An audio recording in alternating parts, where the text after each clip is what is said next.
Welcome to Point and Drink Adventure, a podcast where we talk about the drinks and the media that we consume. I'm Pam. I'm Michelle. Or Petey. Whatever. And yeah, we're here to talk about all the things we've been watching or playing, listening to, and of course, a drink, which is a wine today. Yes, this week we're going to do wine. This particular area and region is one of my favorites in the whole wide world. So what we're drinking, we'll start off with what we're drinking. We are drinking wines from Champagne, which is a region in the Loire Valley in France. Where our wines are a little bit different, but they're from the same region. It's okay, you know. Things happen. Logistics are tough. Life is hard. Yeah. But Pam, have you ever had Loire Valley Reds? I'm pretty sure I have, yes. Yeah? Yes. I personally love these kinds of wines. This particular wine is, for both of us, it's 100% Cab Franc. How do you usually feel about Cab Franc grape varietal in general that you've had? I like Cab Franc quite a bit. It's got enough body to it that I like it, but it's a little bit lighter than some of my favorite reds, but it's still got like a good sort of almost like berry red fruit flavor that's nice. Yeah, one of my favorite things about this style of wine is that kind of fruit forwardness to it, but still that huge amount of acidity, because I am a acid head and I like that acid with that fruit slapping me in the face real hard. So this, if you like those two things, you will definitely love this wine. I guess background of where this wine actually is in France. So if you're in Paris and you go west and then a little bit south near Angers, if you know where like Angers is, like towards the ocean or towards I guess like the English Canal, I guess that way, right? All right. That is where this wine is. It's about like 3 to 4 hour drive west of Paris. I think that's how long it took me. I forget, it's been a long time. But yeah, mostly around the region of Angers, which is a happy little town. And so like you remember like if you see like pictures of like chateaus in France and such, you're like, oh, that's beautiful. This is where this is at. Those beautiful big chateaus that are like estates of like rich people that have been in the family for like super generations. Right. But yes, so a little bit about this area. They can have 3 different type of grape varietals from Saumur and Saumur Champagne. Cab Franc, Cab Sauv, and Pinot Dionis. Have you ever heard of Pinot Dionis? I don't think so, no. Yeah, it's a smaller grape varietal. You don't see it too much. It's a lot more acidic than the Cab Franc is, and a little bit more red fruits than a Cab Franc will have. I actually really love it in rosé, because you get a lot of rosé out of the Loire Valley as well. But you don't see it very much, especially in the States. It's not, I mean, they're never going to say it's Pinot Dionis as well, so yay. Fun. That's true. But yes, so the one thing will talk about with this wine and this area is we like to be healthy girls, right? We like healthy, organic-y thing. I mean sometimes. Sure, sometimes. Yeah. Lord knows we love our late night fast food. Yes, sometimes I just like garbage, and you know. It's fine. It's fine. It's fine. So this area, especially in the Loire Valley, is really known for their biodynamic wines. And have you heard, like, what does biodynamic mean, right? Like, what the hell is that? I don't know. Biodynamic sounds pretentious. Like it's maybe good for the environment. Like there's some kind of refreshing of, I don't know, soil going on. I'm just spitballing here. No, you are 1,000% right. Okay. Biodynamic pretty much means it's like an extreme form of being organic. So think organic, but absolutely the next level. And there's actually a method of like classification called Demeter. So Demeter is based out, I think they're like based out of Germany, but you can get a Demeter stamp on your wine. And pretty much what that means is farmers are really in tune with the earth. they only use really organic methods. One of the methods that they use is they take a bull's horn, fill it with shit and manure, bury it into the ground, and that's supposed to make it better. Oh. Do they like sing to the vines? Crystals? You think I'm joking. But they also like base a lot of the things on the moon cycle. So literally crystals and moon cycles and stars. Oh yeah. Oh yeah. It is hardcore balls to the wall crazy.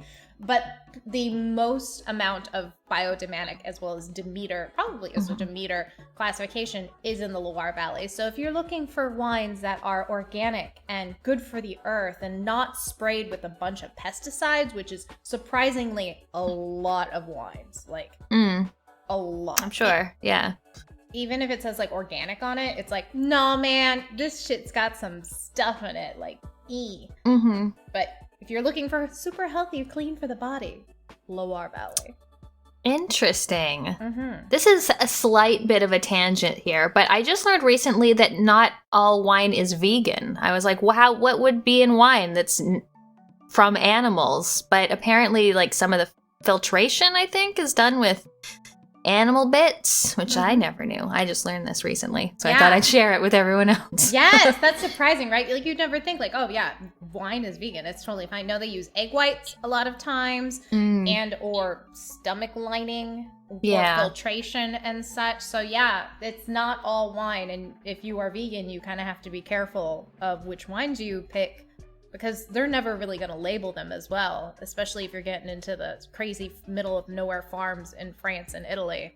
Yeah, the French labels say nothing. Absolutely nothing. What does ours say? Like, mine says Chateau de Hero, Saumur Champagny. That's it. Mine says the year, product of France. It does say organic and 13%, contains sulfites, but yeah, there's nothing really that useful. Yep. Mine also says contains sulfite, which all, like, I'm not sure if it is in Canada, but all of them in the US definitely say contain sulfites, because sulfites are a natural byproduct of just making wine in general. Yeah. But yeah, mine says red Loire wine. Ooh, so specific. Well, let's taste this bad boy. All right. What's yours look like? It's quite dark, like almost purpley, sort of. Like mine too. Very kind of purple. Nice purple color. No. Kind of berries, plummy. Yeah, I'm getting sort of plummy. I can smell the alcohol a bit. Me too. What's mine at? 13%. Almost like a kind of, not like a green, but like a slight tinge of like almost menthol-ish, at least for mine. Slight though, it's very subtle.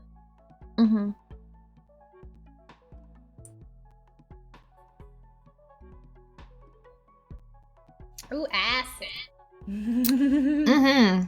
Yeah, it's very acidic. I'm getting almost a little jammy, but then it's just like cut by that acid. Do you like that? Do you like that feeling? I love it. Hit me. I had a wine during my birthday that would just like punched you right in the face with acid. Was it the Baga? No, it was one of the whites. I forget what it was called. It was a variety I had never heard of before. The Narrowset, what you called it? Nacheta. Yeah, I've never heard of that either. It's a Piedmont wine, which it's like my favorite wine region, but it was just like super acidic. It was good. That would be. Yeah, I'm usually not a fan of Italian whites because I don't feel like they get a lot of acidity to them. But that sounds cool. Like, I've never heard of this grape varietal before, so I'm fascinated. I'm like, ooh, now I must have it. So what do you think? Do you like it? Yeah, I like it. It's tasty. It's very easy to drink. It's got that fruitiness, but again, also the acid. Yeah. Very good. Goes well by itself. I had a glass with dinner, which was Chef Boyardee mini ravioli. Went fantastic with that as well. That's amazing. Yeah. I made a steak that was like the best steak I've ever made in my life, and this went great with steaks. That looked good. I was jealous. You're like, I feel old eating at 5. I was like, well, I'm eating at 5 too, and my dinner came from a can. So we're getting old. What can we say? We're doing the early bird special over here. This is dessert, though. We're having it at an appropriate hour, a couple hours it's after true. dinner. So yes, very good. Awesome. I'm glad you like it. So, what have you... So, okay, we're going to get this out of the way early. All right. We're going to talk about the thing that we both watched recently, and we're probably going to rant about this for a little while. So, Pam, tell me about Blonde. What is Blonde about? So, Blonde is a new movie on Netflix starring Ana de Armas, and it is about Marilyn Monroe. It's sort of presented as a biopic, but it is actually based on a novel by Joyce Carol Oates by the same name, Blonde, which is a fictionalized telling of Marilyn Monroe's story. So it bases a number of things on events of her life, but also just makes shit up when it feels like it. Yep. Yep, this is not a biopic at all. This is not. No. Nope. This is a, fictionalized version. 100%. Go into the movie knowing that. Yes. Yes. There's real things. The thing that's weird about it is that it puts in a lot of truth and even just sort of recreates famous scenes from her movies and things like that. So it makes it look very real in that sense. But then it just goes off the rails or just like focuses on one thing, which is her suffering, and never gives her any credit for anything that happened to her, any of her success, any of her fame, just bad things happening to her and her looking like a deer in the headlights and crying. And that's the movie. Yeah. That's probably what made me the most upset about this. Like, I understand what we're going for here. We're going for this movie that shows the traumatized version of Marilyn Monroe. It's not, and the darker side of things. But it is 3 hours of just that the whole time. There's no ebbs and flows. There's no character development. It is literally just traumatized after traumatized after traumatized the whole fucking time. And it's exhausting. Yes, it is exhausting. She had a difficult time. She went through some bad stuff. She had mental issues and substance abuse issues, but she also, I assume, had fun once or twice in her life and, and sort of stood up for herself and made decisions for herself. But this is just 100% bad things happening to her from when she was a child to, which was not even real. She had terrible things happen to her when she was a child, which they omitted, and instead they just made up stuff. And then to sort of as she got into Hollywood and became a very famous actress. But it was just, it was exploitative. But my biggest problem with it was that it was boring. Yes! It wasn't fun. You'd think, okay, you'd see the NC-17 rating and you're like, oh, it's gonna be sexy. And it's like, not really. No! Why did this even have this rating? I'm not completely sure. Everyone says it's apparently one scene, which is just, I don't know, not even terribly explicit just because of the camera angle. But I don't know. It was just boring. It was just a bunch of sad scenes, one after another. And it was 2 hours and 47 minutes long. Yes. Yes. I absolutely agree. And we are both Marilyn Monroe fans. I love Who Wants to Be a Millionaire? How to Marry a Millionaire, Gentlemen Prefer Blondes, 7 Year Itch, some of the best. Some Like It Hot. Some Like It Hot. Fantastic fucking movie. She was a tour de force in terms of that romantic kind of comedy. She had great timing. She was absolutely wonderful and such a screen presence. Just to see her like this, in this manner, and in this very boring manner, like, it was just awful. Like, it wasn't, it just, this director does not like women. That's what I've decided. That's what it feels like. It feels like it feels like he was just like, well, she's a slut, and here's some bad things that happened to her, so... Yeah, she's only popular because she had great tits and a great ass. That's pretty much what the movie told me, and I'm like, fuck you. Have you seen her? Every time she's on screen, have you seen a movie of her? She just eats it up. Like... Yeah, the camera loves her. You like can't take your eyes off her. It's just like, it's just, you can make a movie that is about how, Hollywood treats women like shit, but it just felt so unnecessary for it to just be so much of the same thing and go on for so long with just this like trauma and just like terrorizing this woman and not giving her like anything to go with. Like, it's, I don't know, it just feels, it felt bad to watch. It was boring to watch. There's a lot of, especially the things that bugged me were some of the like the pregnancy stuff in that, where they would just make things up. Like, there was a CGI baby that like guilted her about previous decisions. At one point, she's pregnant with Arthur Miller's baby, which is something that happened, and she had a miscarriage because it was an ectopic pregnancy. But in this, she's not even showing, so it's probably less than 3 months, but yet there's this fully formed CGI fetus talking to her, and then she falls in the sand and immediately miscarries. And it's like, this isn't how things work. This is not... It just, it felt so, especially that stuff where they're just like making shit up and like going beyond, going into like the surreal part of it. And it's like, why did you add this? Like, what was this adding to her story? Yeah. Or the story you're trying to tell? I don't know. I don't know either. It made me very frustrated. But even from a filmmaking perspective, the decisions this director was making, from cinematography standpoint, from an editing standpoint, I was very confused by a lot of the decisions. One, what was the purpose of transitioning from black and white to color? It didn't seem to have any method to its madness. It was showing in color present day, or color if it was like in a happy place. Like, it didn't seem to have any correlation to what was even going on with the story. It just seemed like, oh, well, this will look cool in black and white, so let's switch it up. Yeah. Some of the editing choices, so the aspect ratio is 4:3, which is standard, like, how they used to shoot movies, and even a lot of movies today, they're shot by 4:3. But I remember specifically there was one scene that showed Arthur Miller on the streets of New York, and it switched to 16:9, literally for that one shot.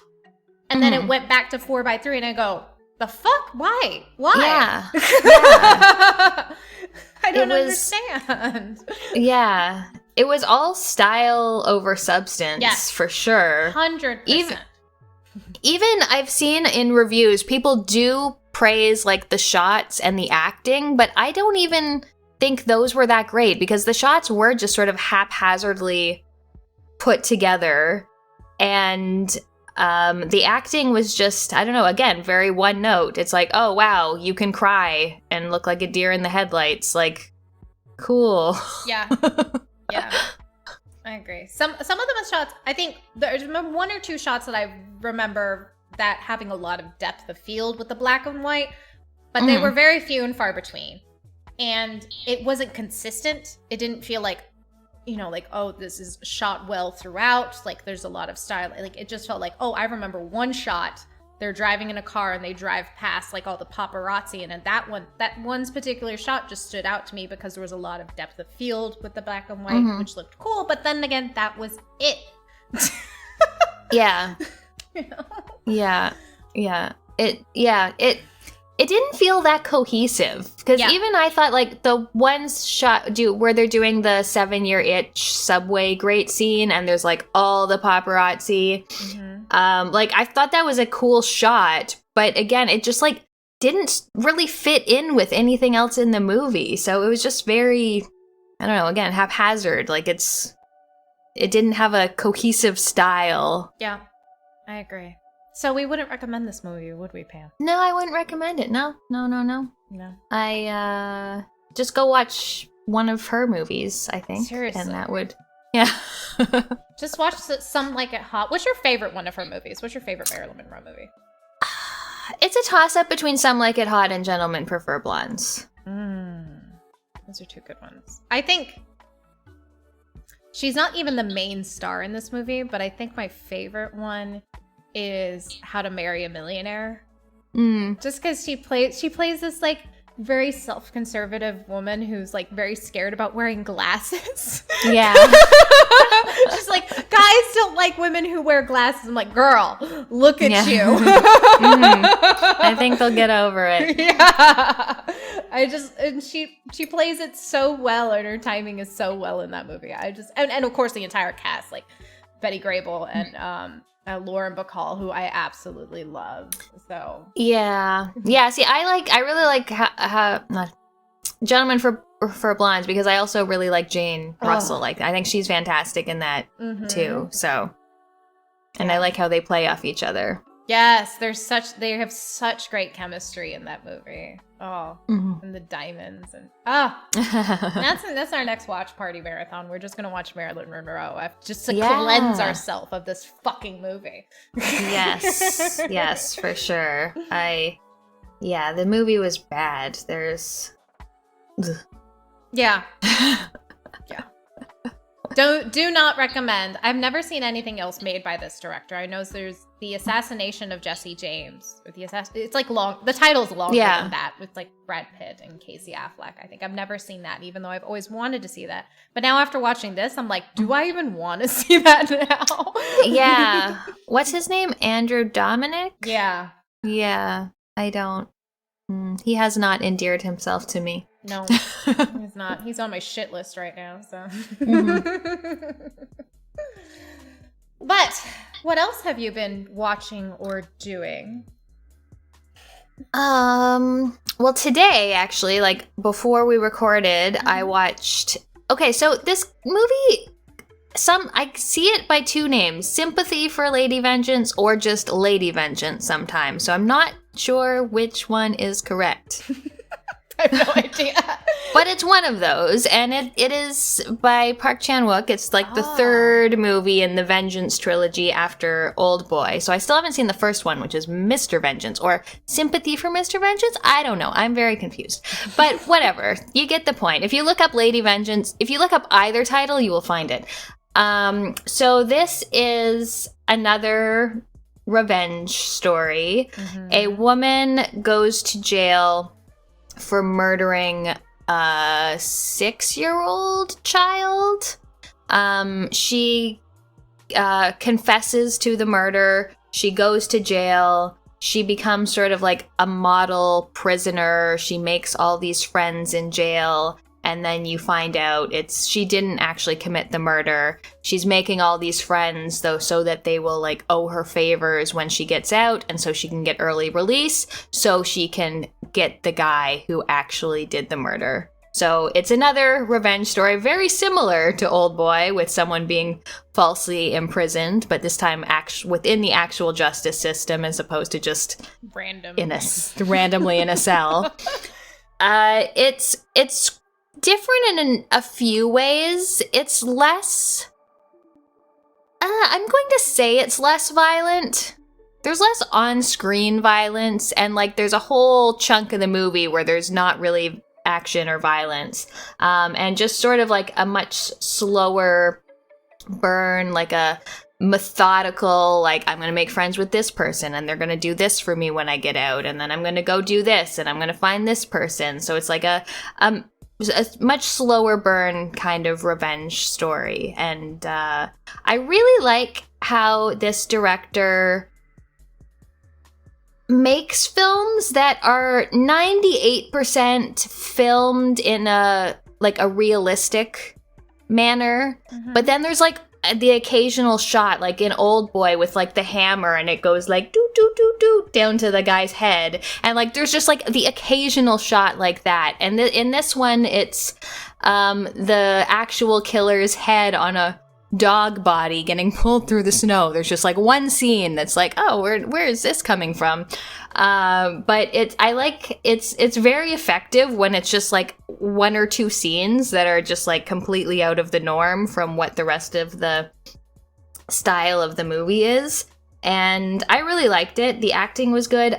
I feel like my subtitles might have left a little to be desired, because there were often times where like there was talking, like a lot of talking, and like one sentence of subtitles. I'm like, I think I'm missing something here. But I still got the point from just the rest of the movie. But it was, I enjoyed it. My makeup is inspired by that today. Fun. Mm-hmm. Did you enjoy it more than Old Boy? No, I think I liked Old Boy better. It was, there was just a little bit more action, and there were more standout scenes in Old Boy. But this was effective in just the sort of emotion of it, and sort of how the vengeance eventually takes place. And there was a little bit of I guess Old Boy has not so much a twist, but as like, oh, I didn't see that coming, and this has that as well, which was cool. So fun.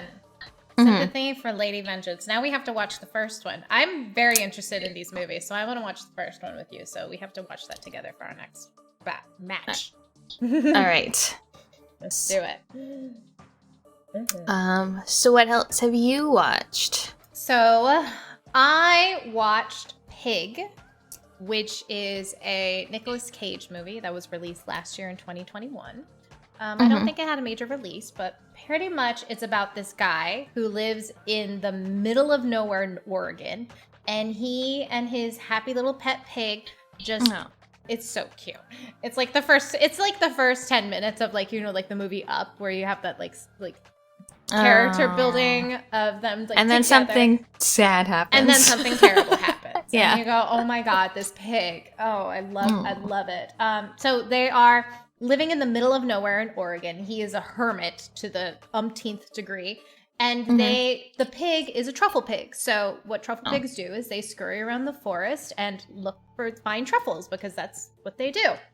And so he sells truffles to this guy who drives a Camaro and is a total douchebag. But one evening, somebody comes into his happy little hut and steals the pig, and that's the catalyst. No. I know, it's so sad, because the pig is so sweet to him, and oh my god. And so then that's the catalyst of figuring out, one, who stole the pig, and also backstory of who this guy actually is. And the douchebag in the Camaro helps him along, and we find a lot of backstory with him. And it's really a character study, I think, between the two characters, between Nicolas Cage character and douchebag. I forget his name, but we're going to call him douchebag, because that's what he's like. All right. Douchebag in a Camaro. Douchebag with the Camaro. So the way the story develops, you really find out like about the restaurant industry and how crazy it can be. Like, as somebody who was in the restaurant industry for a hot second of their life, it really can be insane and competitive, and really you have to have a certain kind of personality and mentality in order to be sustainable for that a career, which I obviously did not have. But Nicolas Cage's performance, I think, was absolutely amazing. It was, I think, Hulu's streaming version of it wasn't very great, because I feel like some of the shots were a little bit pixelated. And I'm like, get it fucking together, Hulu. Like, come on. Like, the shots were very well composed and everything was very well done. But I'm like, this little pixelation thing is kind of pissing me off, Hulu. which I don't think was the intention at all for the movie. But I think is really well done. I don't want to spoil what happens or how the characters develop and such, but even douchebag gets, you find out a lot more about him and how he's really not a douchebag, but he's a douchebag a little bit, like a lovable douchebag. A lovable douchebag. But Nicolas Cage is a tour de force in this movie, and it's one of my favorite movies. I mean, he does every movie under the sun pretty much at this point because he's in debt. So yeah. Is he still in debt? Probably. I mean, when you buy a dinosaur, I don't know how you can not be in debt for at least another 10 years. But this and Mandy are probably my two most recent favorites of Nicolas Cage. Have you seen Mandy? I want to see Mandy. No, I haven't seen it. Oh, man. It's wild. Yeah, it sounds cool. He's such a strange actor because, sometimes his overacting fits so well, and then sometimes it's like, what movie are you in? I watched The Color Out of Space with him, and eventually it started fitting, but at first it was like, you're on a different level than everyone else in this movie. Or even when we watched Moonstruck, just so much intensity. Oh, that's Mandy to a T. Mandy is intense beyond intense. Mandy is fun because there are also ebbs and flows. He starts off as this nice, quiet guy. He loves his girlfriend, and Mandy is a revenge story, so it's not like it's a spoiler. But then it just takes a 180 turn, and he goes full on Nick Cage crazy, and it's so fun. It's so fun when it hits that turn, and it's just great, just great. But this movie. There's one scene in particular where he just schools this other chef, as he's having food with him. And the way it's shot and the dialogue is so natural, that natural comeback dialogue and the reaction of the other chef's face as Nick Cage is schooling him and how, what the fuck are you doing with your life? Oh my God. Nice. So I highly recommend Pig. You haven't seen it. In the States, it's on Hulu. Really great, fun.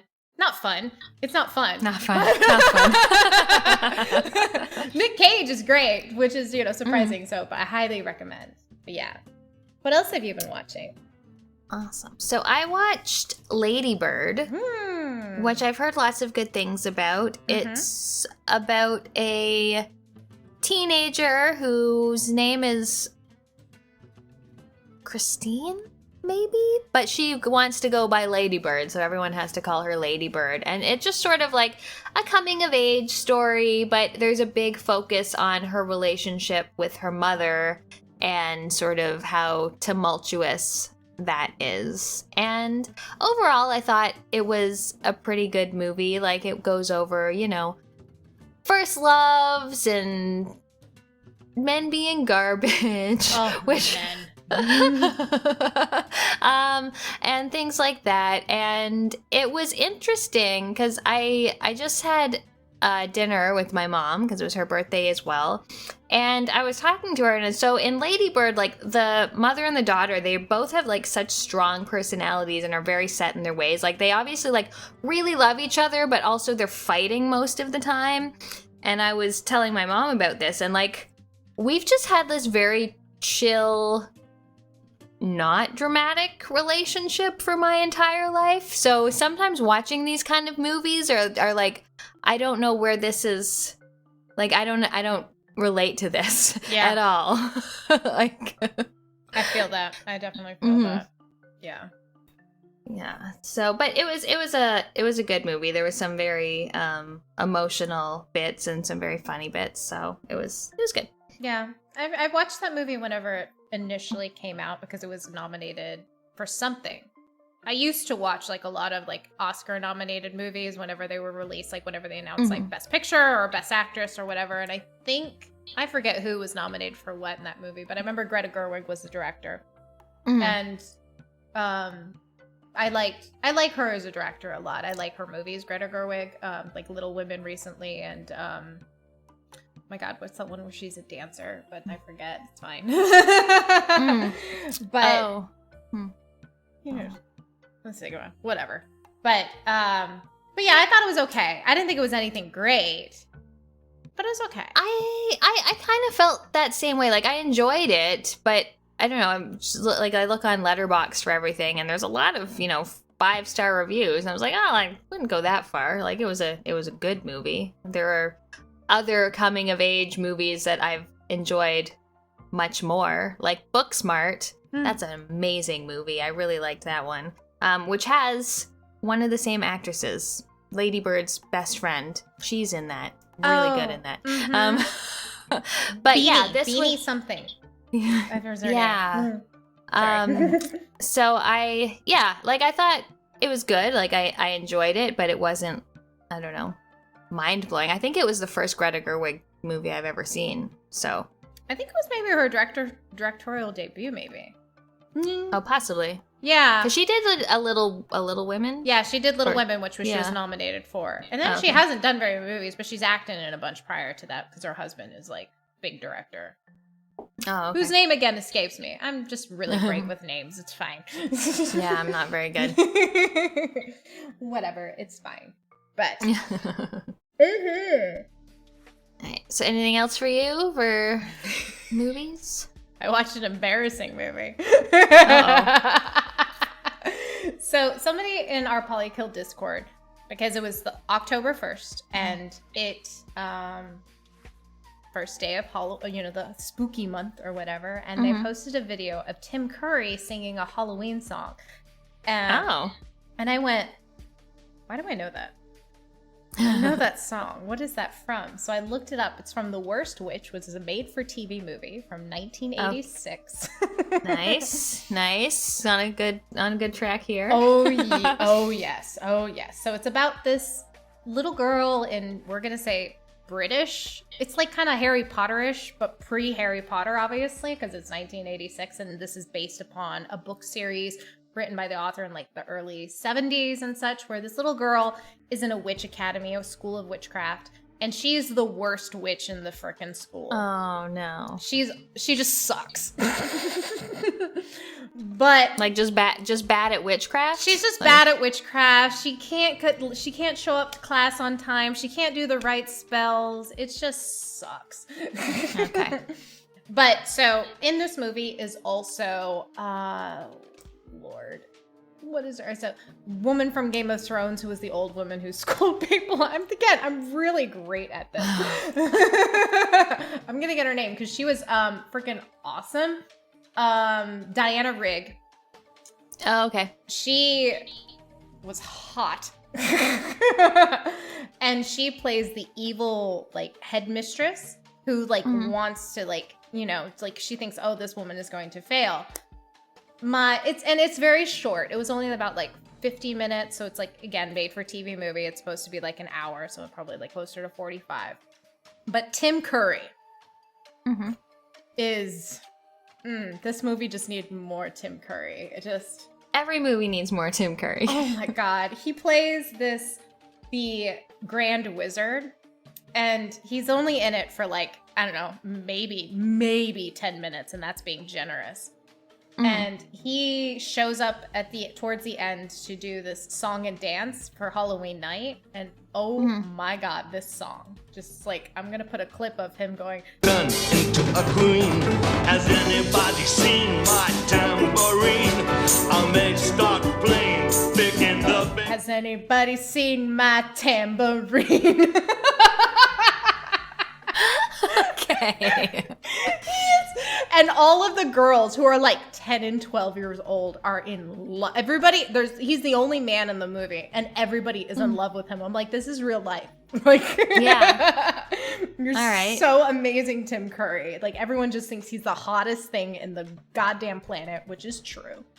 And it's just Tim Curry that made the movie for me. So it is not a good movie. I've seen it. I'm rewatching this. I'm like, oh my God, I remember a lot of this movie. Like, this has been embedded into the back of my brain and the very, very back, hiding for the past 20, 30 years.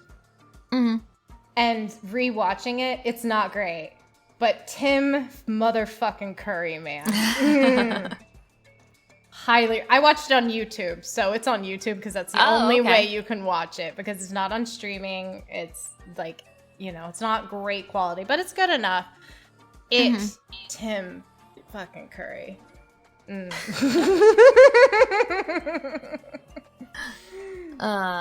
He's so good. He got so many like memeable things. One of my favorite things is still, what is it? Is it a Command and Conquer game? Where it's like, I'm gonna go to the only place that has not been corrupted by capitalism. Space! I'm escaping to the one place that hasn't been corrupted by capitalism.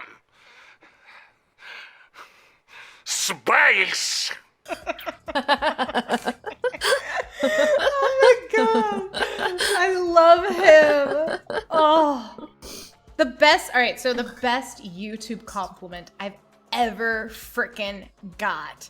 Somebody random on one of my shorts, I think, said like, "Are you related to Tim Curry?" And I was like, oh maybe. My god. I wish.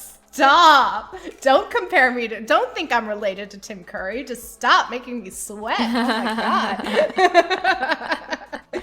Could you imagine? Oh, so yes. Don't recommend, but recommend Tim Curry. All right. So what else is going on in Pam's life? What else have you been doing? So last week, Just for Laughs was in Toronto. For, 10 days or whatever it is there for. So our friends, Miles and Catherine, they do that every year. So this year they were like, hey, do you want to come? And so one of the headline acts was Trixie and Katya, who are two of our favorite drag queens. Oh my god, they're so good. So they had a show, and I went to that with Miles and Catherine, and it was very hilarious. Honestly, I kind of like their just weird improv, like on a little more than their scripted stuff, but their show was very good. Like there was musical numbers. Trixie did like a live number with her instrument I don't know the name of. It's just like this weird stringed finger plucking instrument. I don't know what it's called, but it was nice, and the song was funny. And then there was Katya, and the show was actually strangely like the Ben de la Creme and Jinx Monsoon Christmas special, where they like get into a fight in the middle of it and then they do their own thing and then they come to back together at the end. It was kind of a lot like that. But it was a really great show. There was no pictures allowed, which sucked. But yeah, it was fun, and they had another drag queen, Kelly Mantle, as their manager, and she got to do a lot of funny stuff. It was a very good show. And then when you buy a headliner pass, you get all these other passes, and I'm terrible at scheduling, so I only went to 2 other shows, which were Mark Maron and Maria Bamford this past Saturday, which were also amazing. Mark Maron has this great grumpy old man energy, but at the same time, like he's very smart, and he talks about politics, he talks about religion, he talks about much less serious stuff. And then he talked about his longtime partner, I think her name's Lynn Shelton. She died very suddenly. A couple years ago. And so it was interesting, sort of the last sort of segment of his show was about how you get past that, and how as a comedian you use comedy to process this. Yeah. So it was really good. Do you listen to his podcast, Mark Maron's?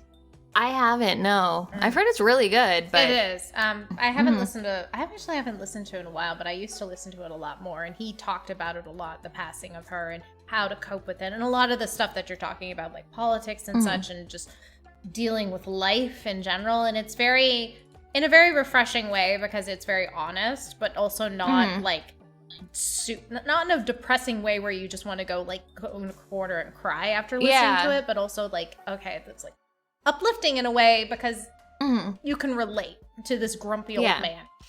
Yeah. But how was Maria Bamford?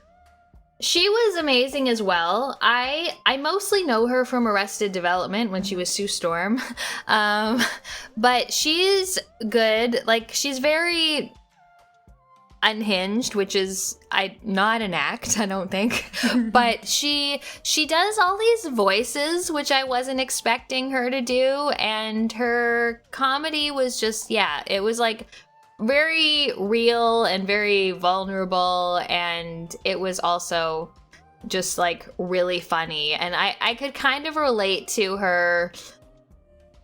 She was talking about being uncomfortable in situations and how, like, you know, the way you're raised, especially like as a woman, and like having other things going to like not interrupt people. So she was invited to, I don't know if it was a podcast, but it was some kind of like live thing with 2 other comedians. And they didn't realize, like, she wouldn't interrupt anyone, so she just didn't say anything for the entire time. She still got paid, but awesome. But I could, like, relate hardcore to that, because, like, when I'm, you know, I have no problem talking in public or whatever, but, like, I won't talk over other people, and if I accidentally do, I feel bad, and so, like, I could definitely relate to that. 100%. Even like talking with you here, sometimes I feel bad. I'm like, don't say anything, Michelle. Like, you know, you don't want to talk over each other. And it's I think we do have a nice balance between that, because we're both like apprehensive to do. So we wait for each other's turn and we're like, So yes, I feel you. I feel like that Leonardo DiCaprio meme right now going, yes! Yes, yeah. I feel like that so many times where I'm like, I feel like I'm a better sort of moderator than guest, or a host than guest, because like if I'm a host, like I know, like, this is my thing, I'm gonna talk. Whereas like if I'm like a guest on another podcast or something, sometimes I'm just like, I'm gonna wait until someone asks me a question before I add my 2 cents. Even though they've invited me because I want to know what I think, but I'm still like, if I'm not like given a room to get in, I'm just like, just sit here. Yep. It's fine. Then 20 minutes go by and you haven't said a goddamn thing. You're like, no. Yeah. My point, I was no longer relevant. We'll just move on. Yeah. Yep. 100%. Oh, Lord. That's us to a T. Well, that's good. You had fun. I'm so glad you got to go out and see some comedy shows. Oh my God, I would love to go see a comedy show. That sounds so amazing. I'm super jealous. Yeah, I've never really seen too many comedy shows before, so it was nice. And they both had openers who were also very funny. So yeah, it was cool. So many fun things. I need to move to Toronto, I think. That's what needs to happen. Yeah, you should come to Toronto. There's always stuff going on here. Yeah. I mean, most of the time I'm not doing it. Other people have to like drag me out. I mean, once I'm invited, I'm gung-ho, but like... We'll do fun things, Pam. It'll be great. Yeah. Let's talk about games. Let's talk about games. What are you playing? I don't even... So, I played this game called Tinykin. It is on Xbox Game Pass. It is a new game. I think it just came out in September. And it's got this cute little art style where your character is like a 2D model, but you're going through a 3D world. And it's kind of weird, but kind of funny that he's also always facing you, like always facing the camera. So sometimes it makes moving a little weird because he's just always looking at you and like... But it's really cute. So you are tiny and you're in a large world. So you're in like a kitchen where everything is big, or in, what are the other things? Like a office, or like I don't know. You're in big rooms and you're a tiny, tiny person. And you gather these little creatures as you go, and they all have different abilities. So like some can blow things up, or they can like make a little like rope ladder for you to climb up. And you have this little soap bar and you can sort of glide on it. Some will like shoot like a spider web string so that you can glide along it to get to a new place. And each level you have to collect some things in order to sort of get past this. And it's really cute. It's very like light and airy and fun, and not too difficult. You collect the little guys because sometimes like, oh, you need 10 explodey guys to explode this and open up a door or something. And it was just very fun, very cute, maybe like 7-ish hours long. And yeah, it was nice. Kind of sounds like Lemmings. Like, you know, you have each little dude do a specific thing and just jump off a cliff. Yeah, they follow you. But it's been compared to Pikmin, and I've never played a Pikmin, but I think it's like that. So there's a bunch of different kinds of things. Sometimes you collect a thing, but there's no way through, so like you need the Pikmin or whatever they're called, Tinykin, to like build a bridge. So you need a certain amount to do that. And then in each level, there's also extra little collectibles that you can do and things to find. And it's just like moving is just like all very nice. It feels good to play. Aww. Just sort of going around collecting things. Yeah, it was nice. Aww. Is this on Xbox Game Pass? It is. Oh, cute. I'll recommend it to my friend. I have a friend who really loves Pikmin, so... Oh, okay. She got real excited whenever Pikmin 4 was announced. I was like, is this a thing that we should be excited about? Cool. Yeah, it's nice because it's all platforming. Like, there's no combat or anything. It's just sort of collecting, and it's not even that puzzly because the correct Tinykin will just be selected. Like, if it's something you need to blow up, you just, like, press the button and they'll fly at it and blow up. So it's not really a puzzler. It's just a fun platformer where you're just running around the world as a tiny little guy who's always smiling. And facing you going, ha! And facing me. Just surfing on his little soap board.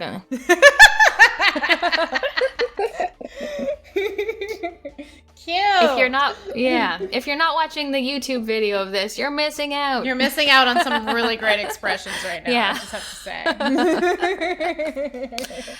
So what have you been playing? More co-op games, I see. Oh Lord, yeah, I swear. I'm gonna start playing some more single player games, I swear. But it's okay, so I'm more co-op. I'm playing Gears of War Judgment. I thought we were gonna finish it this week, but somebody didn't show up. So we haven't Somebody. Don't name names.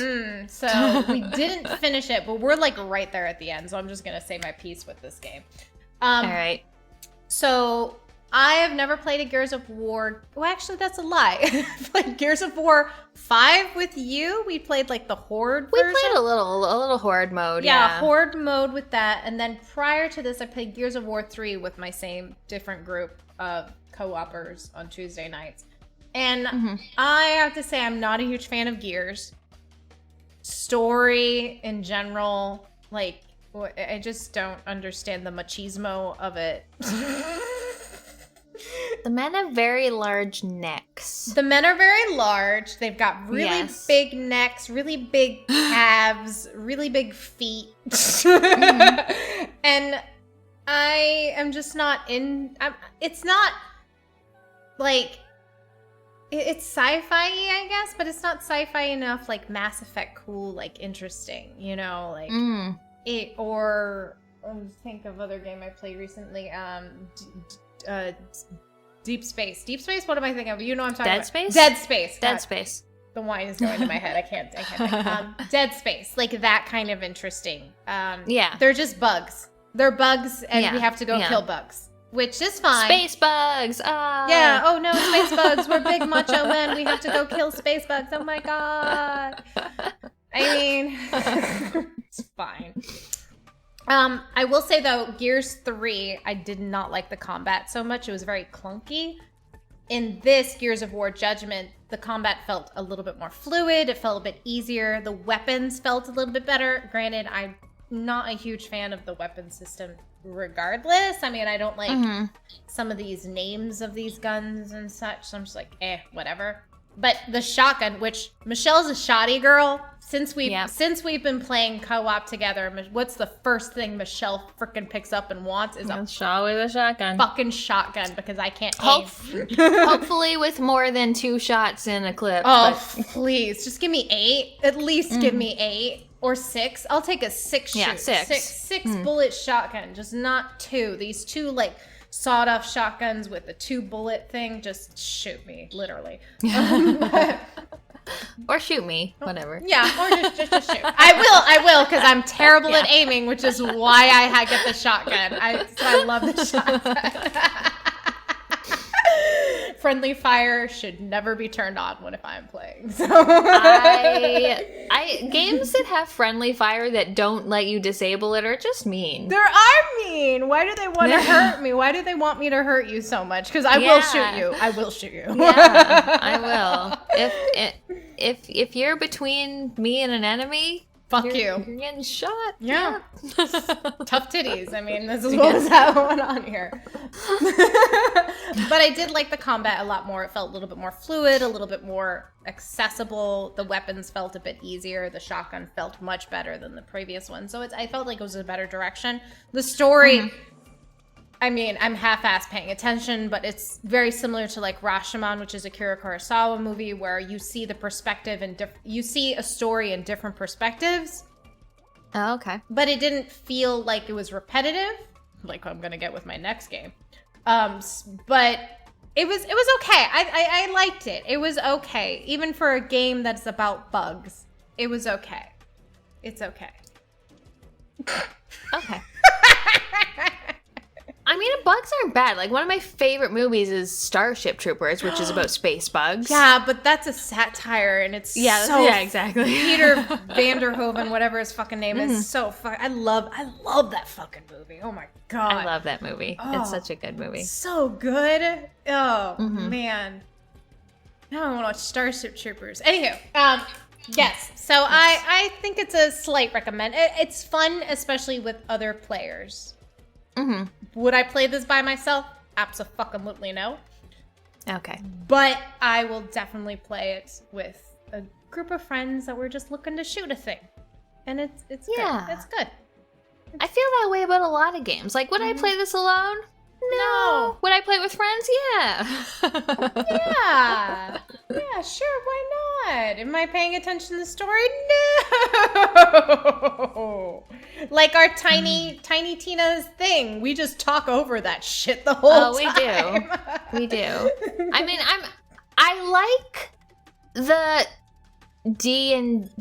I mean, it's not, the D&D parts. Like, I like when Tiny Tina's like, oh, I made this character and I loved her and you thought she was a boss fight. Like, her and our 2 other players, when they talk, I'm good. I like that. But when it's like story talk, it's like, get on with it. Yeah. And they talk for forever. We're just sitting there, standing there. I'm menuing whenever they're talking because I'm like, this is the best time to menu because you can't menu any other time without it hindering the other players, which is stupid. But that's when you menu, when they're just blurbing on for 5 minutes about their lives. So, what else you playing? So I just finished a game called Beacon Pines, which is another one that is a new release that just came out on Game Pass. And it is sort of a visual novel adventure game.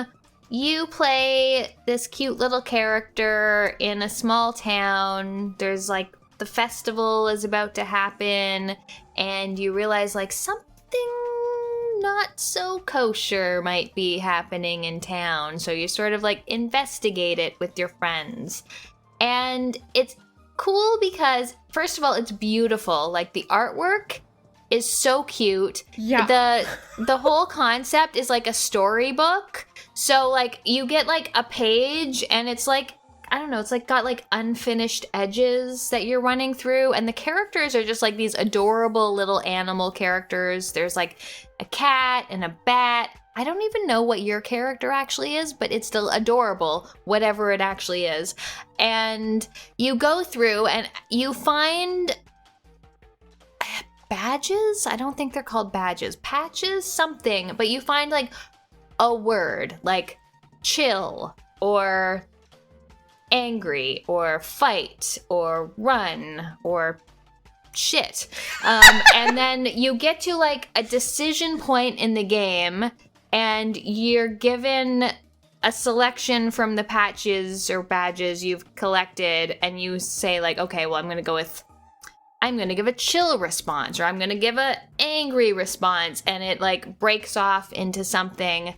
And then usually it comes to some kind of end and you have to rewind and maybe try like a different solution for that. So it's really cute. It's like got multiple ways of going through, multiple endings. Most of the endings, they're like, no, this can't possibly be the ending. Like, go back and try again. I feel like I got to one ending which was good, and I feel like there's more that I could do after that. But it's good. It's got like a narrator who's like really well voice acted, and just super cute and super pretty. I'm looking at screenshots. This is not super cute. This is fucking cute. Yeah. It's so adorable. Look at these characters. Oh my god. Look at this art. I want it. Okay, where did you play? You obviously played this on Xbox Game Pass. It's on Game Pass, yeah. Oh my god, I might have to play you. Look at you. I'm enamored. Yeah, it's really cool. My one complaint is that while the narrator is like this good voice actress, when the characters are talking, they do that thing where they're like, they're not voiced. They just go like, except they each have their own like sort of cadence. And I kind of find that particular sound effect annoying. But other than that, it's really cute. Like the story's good. There's a bit stuff about friendship, and it's nice. It's a nice game. Oh, cute. How long did it take you? It's another fairly short one, like maybe 6 hours. Oh, nice. I will try. I will download and look at it and be like, I'm going to play you, and then never actually get to it because Michelle really sucks at that, but that's fine. There's so many games coming out on Game Pass soon. It's out of control. Out of control. Yeah. How does not everyone on Game Pass right now? I don't understand. I don't understand. Everyone should have Game Pass. Well, I will try it. I will try to try it. Also, Xbox. Sponsor me. I've been doing all this advertisement for free this whole time. I'll see if my stupid cousin who works at Xbox will get you more money, even though he won't because he sucks. I don't think your stupid cousin is in that particular. He's not, but I want him to be. Like, no. Come on, Okay. Come on. I'm just imagining he just runs everything. He doesn't. He runs everything. Yeah. He owns Xbox. Yeah, exactly. All right, so what else have you been playing? Okay, another co-op game that we're playing here, and here's going to be Michelle complaining about this. Oh, here we go. Here we go. All right, we're talking about sexy games now. Oh, sexy games. It's a sexy game. It's real. Is it? It's a real sexy game. Resident Evil 6. Have you ever played you've played a Resident Evil game, right? I am not I have played Resident Evil games. I am not 5 and 6 conflated in my mind. Which is which? So 5 is the one that they're in Africa with Sheva. Chris and Sheva. Chris punches a boulder. Okay, so 5 I started and I was like, no, I don't want to play this. And 6 I've never played. Okay. 6 is super sexy. Like, they just, Oh. so they just really umped the sexiness in terms of the jiggle physics and the sexiness of our characters. Like, Who are the characters in 6? so you can play, so pretty much you have teams of 2. So perfect little co-op if you have a 2-player co-op, which I've been playing with my buddy Briz. We play like every fucking night. It's absolutely ridiculous. Anyhow, so you can play as Leon and Helena. And them two. Who's Helena? She's Helena. Just a new person? She's just some rando. No one. She wasn't in the Pass Me That Herb video. I don't know who that is. She was not in our Pass Me That Herb. Absolutely true. She's just. I think she's just in this game. And my only complaint of her is her hair is not sexy, but everything else is super sexy. You're gonna look a picture up now. I'm looking her up right now. So there's even this like one particular scene where you get killed by her, like another character who's just turned into a zombie, and she just like stabs you, and then the character like feels herself up. Okay. And I'm like, oh, we're doing this? Okay.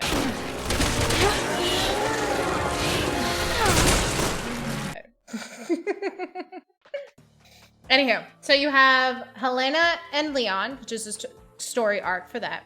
Then you have Chris and Pierce, Chris Redfield and Pierce, who is another character who's just totally random. And Pierce either. They have a total bromance, which I just want them to kiss the whole fucking time, because Pierce is like, God, Chris, why aren't you just like better? Why don't you pay attention to me? I'm like, oh my God, just fucking make out and get it over with. And then you have my boy Jake, who's again totally new, not really. He's like supposed to be like Wesker's son. He's fucking sexy. All right. And Sherry, who I guess is in 4. She's in 4. I have not played 4, so 4. She's in 4. Yeah. Okay. And yeah. I'm playing through them right now with Briz, and I swear to God, if they don't fucking make out, I'm gonna lose my mother trucking mind. But somebody needs to make out in this game because there's just too much sexy going on. But yeah, okay. Sherry looks like a child in Resident Evil 4. She is a child, and she still sounds like a child in Resident Evil 6, even though I don't like it. The body is not saying child. Which is awkward. Gross. But Jake is so hot and brooding and angsty and, very much that. I'm gonna look up Jake. Sorry. See, he's voiced by, who's the voice actor who does everything? He was like, the guy in The Last of Us, Troy Baker. Troy Baker? Yeah, he's voiced by Troy Baker. I don't know. Okay. Something about that shaved head and suspenders. I like the suspenders and the deep V. That's good. That's hot. But okay, I do have a lot of problems with this game though. As much as the sexiness is going on, as sexy as it is, as sexy as this fucking is, this game has a lot of freaking issues. So each double character is going through the scenario, and as you're going through it, like you finish Leon and Helena, you move on to like Chris and Pierce. There's a lot of duplicate situations where you have to redo the situation that you did in the previous one, only in a different perspective. So I'm like, I don't want to do this boss battle again. I hate this boss battle.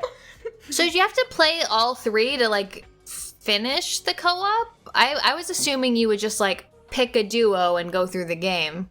I mean, you can. You do get credits at the end of each one. But to finish the game in its whole completion, to get every single perspective, you should play each double of each each story scenario, so you get the whole complete story, because they're each in different situations or whatever, but they overlap in places, and which sucks because there's a lot of duplicate things that I don't want to do again, because why would I want to do the same thing 3 times? I don't understand. But the biggest thing, I mean, the shooting is fun, the guns are fun, you just, whatever. The biggest complaint that I probably have is the camera decides that we're going to go into tank mode every once in a while. And I'm like, never tank. Never. Like, if you're going to go tank, be tank the whole mother trucking time. Don't just decide this boss is going to start chasing me, and all of a sudden I'm going to be in a different camera mode and be in tank mode when I turn the corner to go up the stairs. I'm like, what? I'm a tank never proponent, so it was awful. Like every time there's something like that where there's something where you change the camera's perspective to go into tank mode, we will fail. Guaranteed we will fail, and we'll have to redo it again because that's just the way it is. Like there's just no way you can succeed because some random thing's coming at you and you have no knowledge of it. Like you can't there's just no way. So that sucks. The other thing I think that this game really sucks at is you get these like skill points. Like you just pick up little chess pieces that are skill points, and you're supposed to use these skill points in order to upgrade your characters. Like, purchase better shooting, or I get more items of this or whatever. The levels are so long, like an hour and a half to complete a level. Oh. And you get to the purchasing of the things, and it's like, what? I have, like, it's so few and far between. You purchase one thing, and then the way you have, like, it slotted out is, like, I purchase, like, to get more shotgun shells, whatever. So then I have 8 slots that I can put that skill into, but I can't change the way I set up my character. I set up those slots unless I am in that menu. So if I'm just like in a situation or I'm in game, I have to pick one of those 8 slots. I can't transition and be like, oh, I actually want to do this set instead. You have to pick 8 different scenarios to be like, I might want these things, and then select them. I'm like, this is stupid because the levels are so long. They're an hour and mother trucking half.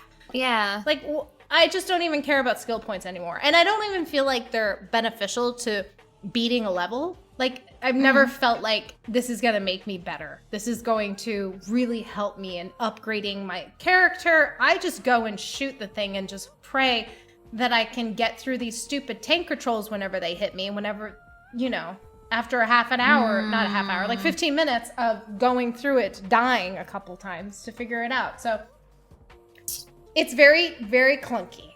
This shit is not good. That's weird. So Resident Evil 6 would have been like Xbox 360, PS3 era, right? I think. I feel like that's when it would have been. Like it's not newer than that. It's 2012 is whenever it was released. So PlayStation, so Xbox 360, PlayStation 3, PlayStation 4 is whenever it was released, Because one of my least favorite things, which I remember from the PS1, PS2 era, is like you go into a room and you enter the room from the bottom.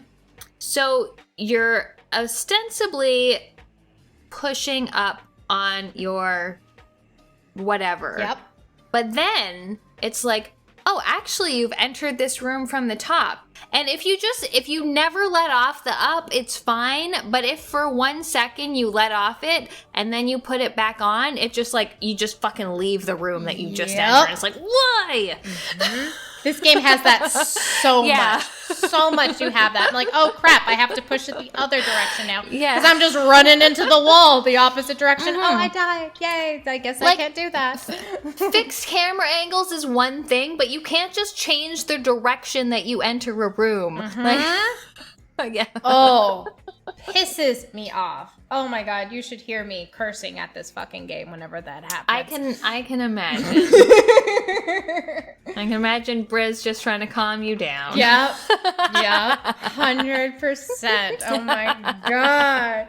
But yeah, so and it's surprising because this is probably the biggest selling Resident Evil game in this series. And oh, is it? Yeah, I think so. And it's sexy, don't get me wrong. And it can be really fun because the shoot is fun. But goddamn, this camera and this bullshit is just like, it really is frustrating. I'm gonna finish I've played the least. So I've played Resident Evil 1, which is very tank. It's a PlayStation 1 game. So like, it's the tank. It's got that. It's got those sort of tanky controls. It's got those fixed cameras, but they're They're good. And it's also, like, not super action-y. Like, it's a slow survival horror game. And then I played Resident Evil 4, which is more action-y, but you also have a laser sight on your gun, which is amazing. And it's also a little corny and funny. And I like that. And then I played Resident Evil Village just recently, which is really good. It's scary. There was one chapter I had to just turn the sound off of my television or else I would not have continued because I didn't like the noises it was making. Yep. But I felt like 5 and 6 were like, we're gonna take the action-y route of Resident Evil 4 and just, like, pump it up. Oh, yeah. 100%. Yeah. 100%. This is all balls to the wall action. There's no horror in this whatsoever. I'm the biggest wimp in the world when it comes to horror, which is probably why I never wanted to venture into these types of games. But this is not scary at all. Even for Michelle. So, yeah. Yeah. So, yeah. I mean, it's fun if you're playing with somebody else again, but would I do it by myself? Absolutely not. Only just to get the sexy ass and the bad guy feeling themselves up while they kill you.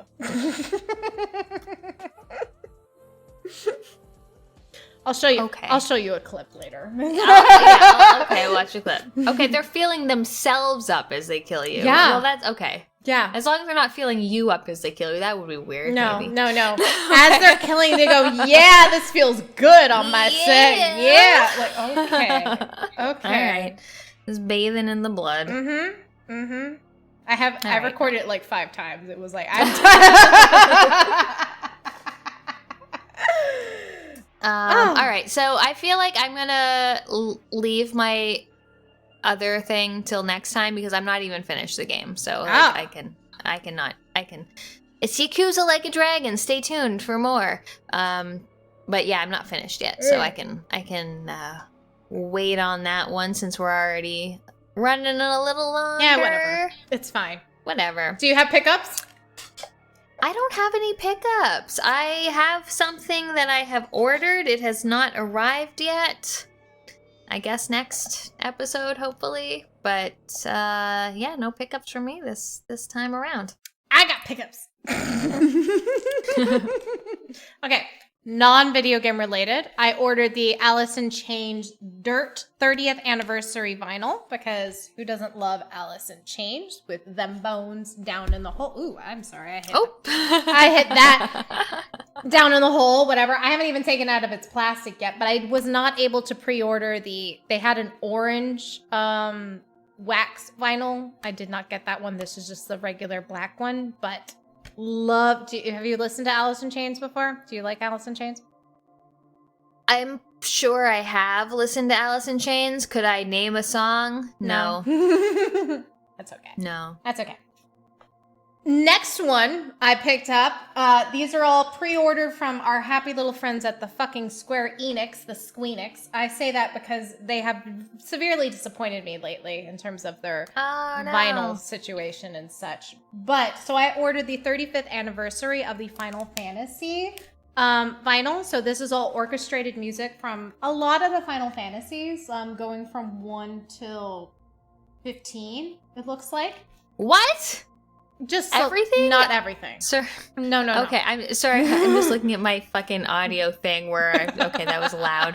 That was peaking a little bit. All right. No, okay, sorry. No.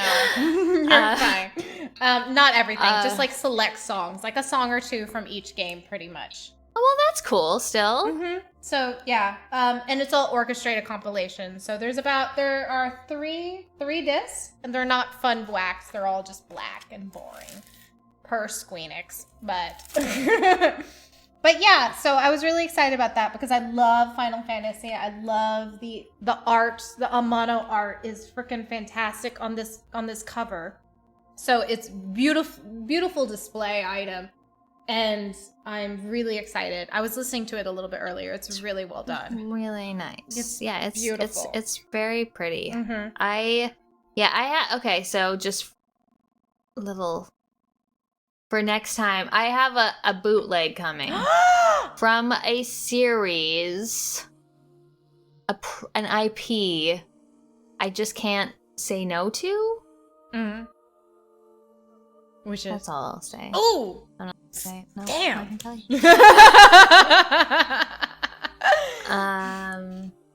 Yeah. So I have a vinyl coming for that, but I think that's it.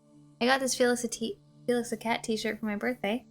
I love Felix. Have you ever seen Felix the Cat movie from the 80s? I've never seen the movie. Like I've seen because it was also a cartoon, right? Yeah, I think I've seen some little bits, but I've never seen the movie I grew up with. Like I watched that a ton of times. It's not a good movie. No.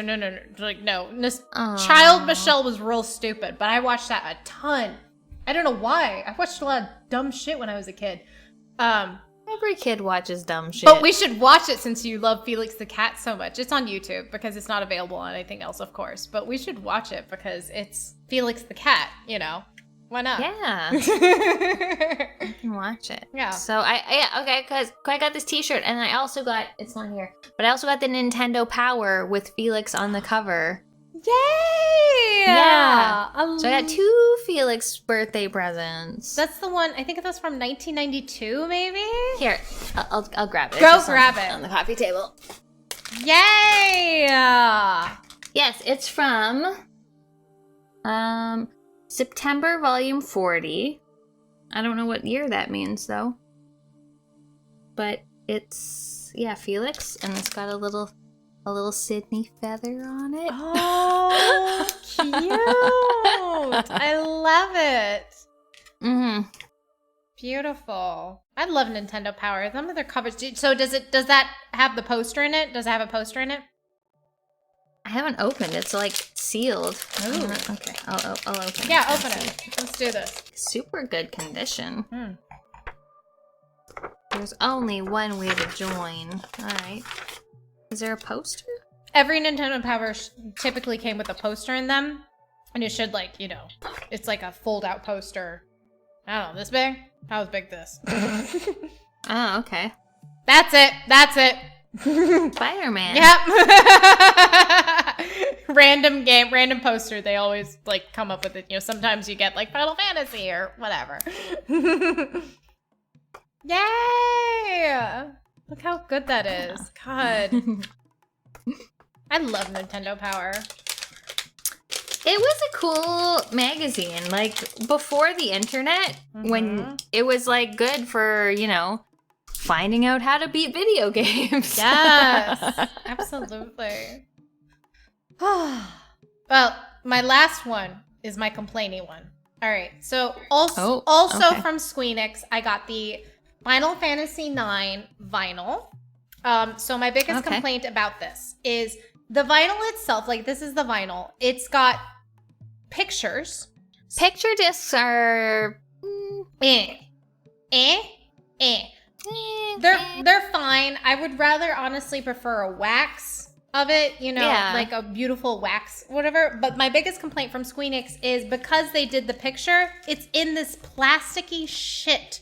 That's bullshit. Yes. That's bullshit. Where's the gatefold? Bullshit. Yeah. This is just plastic, and it's just supposed to nice. showcase, and I have these plastic wrappy things for this, and I'm like, what? Yeah. Mm-hmm. No. Mm-hmm. That's not acceptable. Which is why you gotta love your Squeenix, your fucking Square Enix shit. I had previously also ordered Final Fantasy. It was Final Fantasy 4, but it didn't have the whole album, which I thought it was going to be because it had beautiful Amano art on it. And but it was one side was the original music, and then the opposite side was updated remix of it. I'm like, I don't want fucking updated remix of it. I just want the original music that you hear in the game. You know what I mean? So I was very disappointed with that. This, thankfully, is all of the is not all, but most of the original music in Final Fantasy IX. But I'm not a huge fan. This packaging is bullshit. Give me something beautiful like this. Yes. Yeah. And not some plasticky bullshit. So I'm a little upset about it. I'm not gonna lie. So yeah. Squeenix is always on my shit list because 1, they don't have Final Fantasy Tactics ported onto anything. 2, they don't have Final Fantasy Tactics on any vinyl. And 3, Final Fantasy IX, which is probably my favorite Final Fantasy, is in this bullshit. So Yeah. Fun times. I don't tend to order anything directly from the publisher. Don't order from Squeenix because they're the worst. They're honestly the worst. I hate them. But I love them at the same time. It's a very love-hate relationship. I don't know what to do with myself. It happens. Sometimes we love things when we shouldn't. It's fine. It's fine. But that's all my pickups. It's 2 Final Fantasy because I'm a Final Fantasy girl at heart. You know. How's episode 2, Pam? Good. I feel like we're a little more in the groove than we were in the first episode. Yeah. We're going to get better. Yeah. We're going to keep getting better. We're getting better. We're getting better. It's good. We've got lots of things to talk about. We do. And the wine is good. I feel like red wine is like my happy place until the next morning, and then it's not. Yeah. I can't wait for tomorrow because guaranteed I'm going to finish this bottle tonight, guaranteed. Oh, I'm going to finish this. I'm going to stream after this. I'm going to play some Steam Next Fest demos, including Romancylvania, a combination of visual, dating, novel, dating sim, and Metroidvania, where you play a sexy Dracula, which is just like, did someone make this game for me? I want it so Someone bad. made this for me. Someone's obsessed with me, and they're like, I want Pam to be happy, and I'm gonna make this video game just for her. I saw you shared that trailer and I was like, oh my god, I want it. Sexy. That's Pam, we are so like into like the sexy, it's not even funny. It's some people are like, oh, it's so weird when video games do sexy, and I'm like, no. Give me the video game sexy. Give it all to me. Yeah. Yeah. God. People need to stop being prude. Yeah. I mean, I agree. That's great. So, but yes. I think that's it for our second episode of Point and Drink Adventure. Thank you all for listening. If you have any questions or comments you want to share with us, you can email us at pointanddrinkadventure@gmail.com, and that's A-N-D spelled out, not like an ampersand or anything. Yes, and if you like what you heard here, be sure to check out our other fun podcast friends over at the polymedianetwork.com. They got tons of other fun podcasts and stuff. But yeah, leave us comments and emails and things, and drink well, my friends. It's been fun. Thanks for listening. We'll see you next time. Bye.